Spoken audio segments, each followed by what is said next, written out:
population du département de Rufisque, mesdames et messieurs, 2 ans après la tenue du premier forum national de l'administration, les 9 et 10 avril 2016, nous voici réunis, encore une fois, ici à Diamniadio.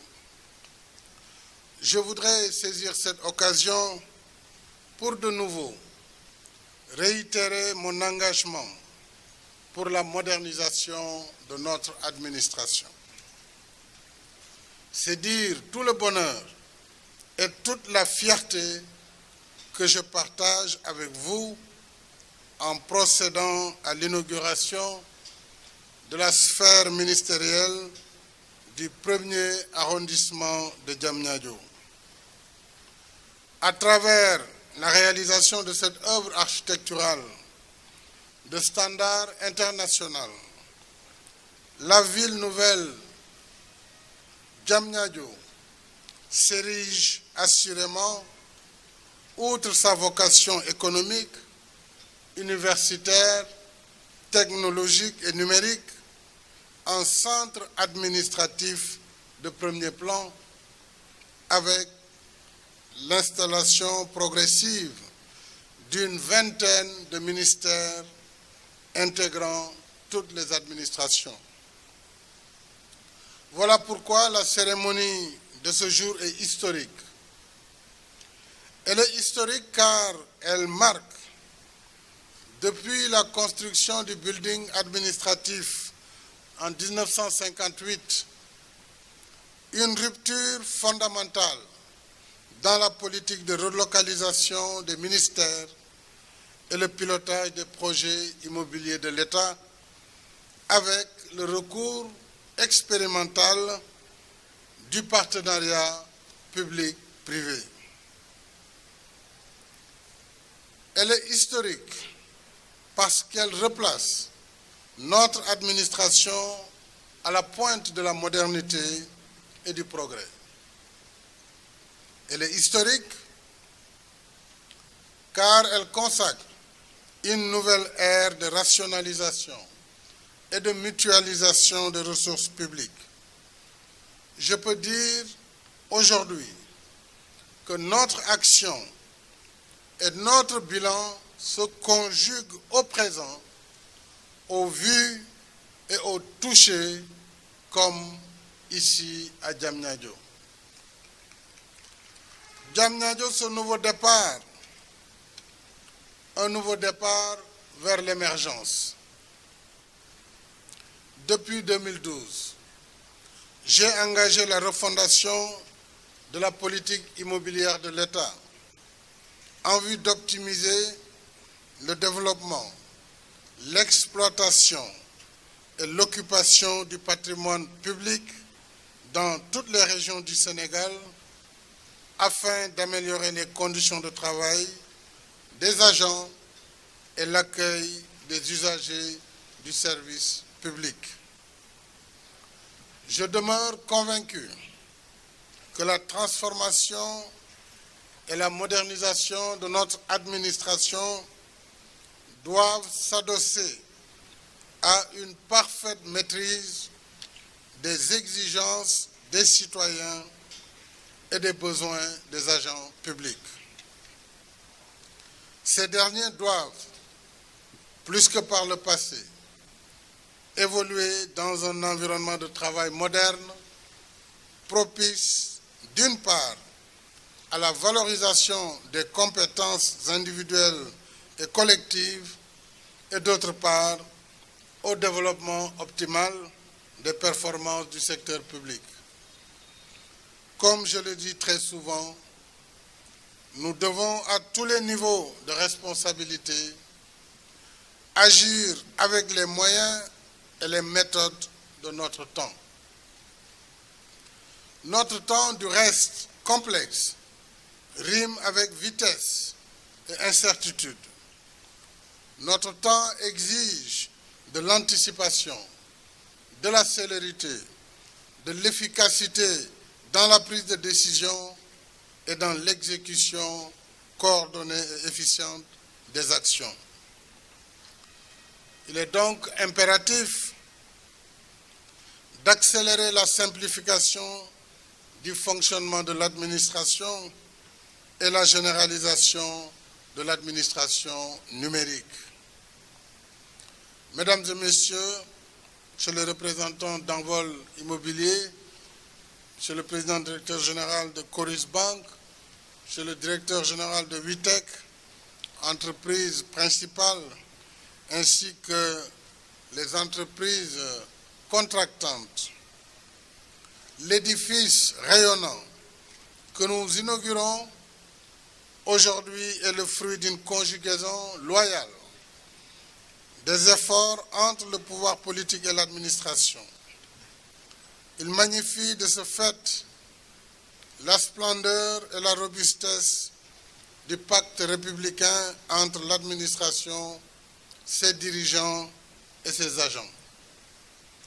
C'est le lieu d'adresser mes chaleureuses félicitations au ministre secrétaire général de la présidence de la République, au directeur général, au délégué général à la promotion des pôles urbains de Diamniadio et du Lac-Rose, et surtout au dynamique directeur général de l'agence de gestion du patrimoine bâti de l'État et à toutes leurs équipes. Je félicite aussi les 1200 travailleurs qui ont mis généreusement à contribution leur patriotisme, leurs compétences et leur énergie. Je voudrais particulièrement féliciter les institutions de financement. Il faut dire d'ailleurs l'institution de financement, et vous l'avez rappelé, Madame Nital, qui est Coris Bank, qui a osé, qui a financé et qui aujourd'hui, je pense, peut être félicité pour son engagement et pour la confiance qui a été accordée à ce partenariat public-privé. Ils ont tous participé à la transformation de ce grand rêve en réalité. Je voudrais également féliciter Mme Nital et au moins deux de ses partenaires. Je veux citer Makhtar Thiam et Aminata Niane pour l'audace, l'engagement et surtout le suivi qui a été fait de ce projet de la conception à la réception aujourd'hui. Désormais, à Diamniadio, et bientôt 120 000 m² de bureaux seront prochainement à la disposition de l'administration. En transférant des ministères ici, l'État allège ainsi sa facture en charge locative de 8 milliards de francs CFA par an. Aussi, je souhaite que ce nouvel environnement de travail soit au service exclusif de l'efficacité et de la performance de notre administration et de ses agents. Je saisis en outre ce moment particulier pour féliciter l'ensemble des agents de l'État. Et je voudrais saluer les élèves officiers ainsi que les élèves commissaires et élèves inspecteurs de la douane, élèves officiers de la gendarmerie nationale, élèves commissaires de police, pour cette présence. Cet outil est également le vôtre dès votre sortie d'école. Affirmer mes encouragements et mon soutien. Et je voudrais exhorter les agents à toujours mieux servir les citoyens, l'État et l'intérêt général. Mesdames et messieurs, au-delà des sphères ministérielles, Diamniadio, en termes d'aménagement, d'occupation et de mixité urbaine, Diamniadio, donc, disais-je, entame sa vitesse de croisière. Cette ville du futur est le symbole de la pertinence de la vision d'un Sénégal émergent. Un Sénégal précurseur, ambitieux et pragmatique. Un Sénégal réaliste et prospère dans la solidarité et l'équité. Un Sénégal qui travaille dans l'efficacité, dans l'humilité et dans l'unité. Diamniadio est à l'évidence la conjonction remarquable du partenariat stratégique entre l'État et le secteur privé. C'est pourquoi je voudrais encourager ce partenariat. Et d'ailleurs, nous avons engagé avec les mêmes partenaires la construction de la Maison des Nations Unies qui se trouve juste derrière ces bâtiments et qui devra réunir l'ensemble des institutions des Nations Unies présentes au Sénégal, avec une capacité de près de 3000 agents. À cet égard, je tiens à féliciter les acteurs nationaux. C'est bien la preuve que les nationaux peuvent faire des choses merveilleuses lorsqu'ils sont mis dans des conditions de réaliser ces prouesses. Je voudrais féliciter tous les jeunes talents qui ont contribué à façonner ce chantier et à le livrer dans les délais et même avant les délais. Je tiens donc à féliciter les acteurs nationaux du secteur privé qui ont développé pour partie ces projets de sphère ministérielle. Je veux nommer d'abord Envol Immobilier, qui nous reçoit aujourd'hui et qui nous livre ces bâtiments.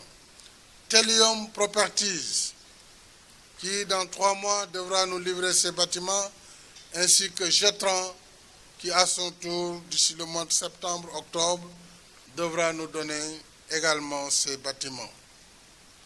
Pour rappel, plus de 60% du volume des travaux ont été réalisés par le secteur privé national. Il faut s'en réjouir. Et j'encourage dans cet esprit le secteur privé à se saisir de toutes les opportunités d'affaires offertes par notre politique de renouveau urbain. Je le disais tantôt, la présence prochaine des grandes institutions telles que les Nations Unies ou encore la Banque africaine de développement et la BCEAO qui souhaitent également ériger des bureaux dans cet espace, doublés d'une connectivité des réseaux de transport aérien, routier et bientôt ferroviaire avec le TER, fait de Diamniadio un bassin d'emploi, un territoire d'opportunités, d'innovation, de croissance et de progrès social. À travers les réalisations d'infrastructures hôtelières, l'université Amadou Mahtar Mbow, la Cité du Savoir, le marché d'intérêt national, le complexe sportif multifonctionnel de Dakar Arena, ainsi que le parc des expositions ou encore le parc technologique et numérique, tout comme le parc industriel intégré de Diamniadio. Cette ville du futur devient une véritable attraction, une ville internationale, épicentre de l'activité économique du Sénégal. Avec une accession à la propriété jusqu'à 2 fois moins chère pour un bien immobilier équivalent à Dakar, Diamniadio ouvre ses portes aux entrepreneurs, aux travailleurs et notamment aux agents de l'État et à leurs familles et devient la ville de l'avenir. La sphère ministérielle du 1er arrondissement de Diamniadio contribue à la concrétisation généreuse de cette espérance. Je vous remercie de votre aimable attention.